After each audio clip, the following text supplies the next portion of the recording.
Martin Scorsese's The Irishman tells the tale of truck driver Frank Sheeran, who is taken under the wing of mob boss Russell Bufalino and Teamsters Union President Jimmy Hoffa as a hitman. Whilst the story itself is incredible, the main selling point of the film is that it's a gangster picture directed by the man who made Goodfellas and Casino and stars veterans of the mafia genre Al Pacino, Joe Pesci, Robert De Niro and Harvey Keitel, and it is the first and only time these four men have starred in a movie together. The movie is something of a send-off to the gangster genre, a last hurrah if you will. It's also a send-off to the actors in the film, all now at least 70 years old, and this is something reflected in the film itself, as one of the major themes of the movie is growing old and looking back on your life. As the film is a culmination of Scorsese's mob movie career, naturally it contains many nods and references, some to other films and some to events in real life. I wanted to go through some of the hidden things in The Irishman that I found interesting. I didn't find much, and none of them are really that major, but there were quite a few things that I did notice and thought were quite interesting. If you spot any Easter eggs I missed, don't hesitate to mention in the comments below. Now first of all, I don't want to spend this video listing out all the cameos from actors known for mob movies and Scorsese films, so we'll leave those to a side. As you might expect, given this is a Scorsese mafia movie, it contains a lot of actors who made their bones in the genre. Some are quite obvious, like Vinny from The Sopranos playing one of Sheeran's early mob associates, Whispers being played by a guy who is in Goodfellas, Casinos and The Sopranos, a cameo from Steven Van Zandt who is known for playing Silvio in The Sopranos, and some less obvious ones, like the fact that the shop owner that Pesci talks to about disciplining his son is the same guy that played Pesci's brother in Casino.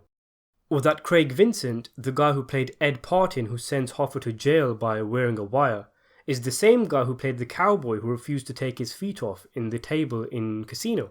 These aren't really references anyway, they just happen to be people who were cast in the roles. We could sit here forever talking about how Bo Dietl and Alan Dorfman were both in The Wolf of Wall Street, so let's avoid all of that for now.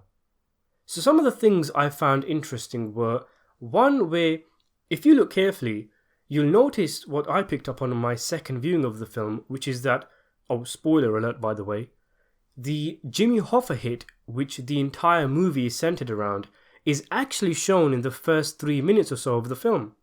In the opening scene, when Old Man Sheeran is sitting there beginning his story to us, he talks about painting houses and there is a quick cut to a man getting shot inside a house. If you pause the film, even though you can't see his face, from his head shape and clothes, it's clearly Al Pacino's Jimmy Hoffa meeting his demise, which happens around 2.5 hours later into the film. Scorsese often shows things that happen towards the end of his movies near the beginning, like the car bombing in Casino for example. But this is one instance where clearly you're not supposed to notice that it's Pacino upon a first watch. How would you anyway? It's a neat little trick. Maybe Scorsese got the idea from Dario Argento's Deep Red, where very famously, when the main character is investigating a murder scene, he walks past the murderer hiding in the background. And I don't think anyone noticed this on their first watch of the movie, but they mention it towards the end of the film. Sticking with the Hoffa hit, and it's not so much a hidden detail, but it is something easily missable, which is that during a car wash scene where Frank Sheeran is telling us why he was sent to prison, if you take a close look at his car, he has a Where's Hoffa sticker with a number to call if you know anything. Obviously, Sheeran was the man who secretly killed Hoffa himself, and the sticker is there to keep up appearances, but I think the addition of this adds to the guilt and weight the Hoffa murder had on Sheeran, in that not only did he kill his close friend, not only did he phone up Hoffa's wife and feign comfort for her, but he also had to act and drive around like he's actively working to find out where Hoffa is. He must have felt like such a hypocrite and really low about himself, as shown when he brings up the phone call many years later to the priest towards the end of the film. Another little reference in the movie, and I like this one, is during a scene where Sheeran is talking in his office with a union man. Behind Sheeran's desk, there's a photo of a kangaroo and a man doing a fighting pose. A little humorous photo to add a bit of world building, you might think, but this is actually a reference to a part in the book The Irishman is based on. In the novel I Heard You Paint Houses, Sheeran tells a funny story set before he was inducted into the Mafia, but after he returned from World War II, when he was looking to make a bit of extra cash by doing odd jobs here and there. He and his friend attended a circus where they were giving cash prizes for anyone who could last in the ring with a kangaroo, and Sheeran ends up fighting the kangaroo. His soon-to-be wife was in the crowd watching and he was looking to impress her, and the story is pretty funny in the book because Sheeran says he never noticed the boxing glove on the kangaroo's tail, and every time he floored the kangaroo, it would smack him with his tail, but he couldn't work out where the blow was coming from. His friend told him it was the referee who was hitting him because he was racist, and the next time the kangaroo tail whips Sheeran, the Irishman launches himself at the ref's people defend him, Sheeran's friends jump in, and a massive brawl starts. It's pretty funny. Another interesting detail is this character, the fairy named Fairy. Joe Pesci sends De Niro on a job which involves meeting this man, and although his involvement in the film is minimal, he provides a chuckle with his big weird eyebrows. It's interesting to note also that Joe Pesci himself played this character in Oliver Stone's JFK, released in 1991. Interesting coincidence. You might have picked up on the fact that director Martin Scorsese has a cameo in the film.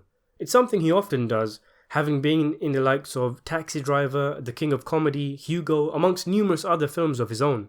You never actually see him, but if you pay attention to the scene where Sheeran is sued for stealing meat from his company, the voice that says, "All rise, court is in session," is Martin Scorsese's.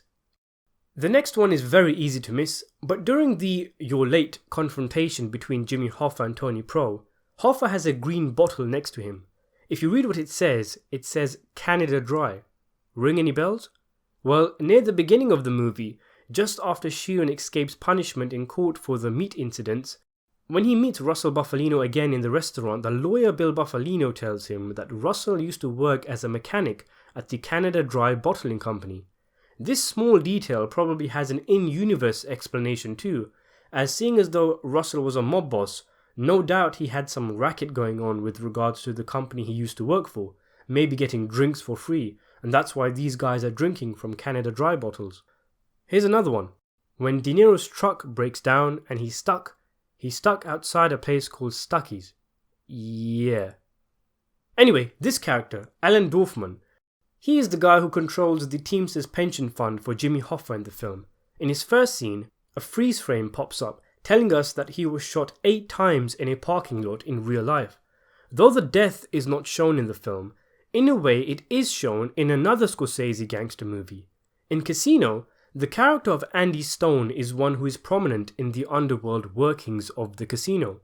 He works closely with the bosses of the mafia, though he himself is not Italian and therefore is not a part of La Cosa Nostra. When the heat gets too hot for the mob and they begin to kill anyone who knows too much information, Andy Stone is one of the men murdered. This character is actually based on Alan Dorfman, and if you remember, Stone was also shot 8 times in a parking lot. Dorfman is believed to have been killed in real life for similar reasons that Stone was. And there's actually numerous connections between The Irishman and other Scorsese mob films, like the Teamsters being mentioned in Casino. It was from the Teamsters that the mob got the loans to build real estates and casinos, a major plot point of The Irishman when Jimmy Hoffa tries to take back control of the Teamsters funds. And De Niro's character in both Casino and The Irishman explains to us that the mob went to the Teamsters for cash for their casinos. The two films are linked quite heavily in their history. In fact, now that I mention it, in one trial that could have sent Dorfman to prison before the star witness was assassinated, one of the other men indicted was Tony Spilotro, who is the guy Nicky Santoro is based on, the guy who Joe Pesci played in Casino. There's loads of other Irishman references in Scorsese films.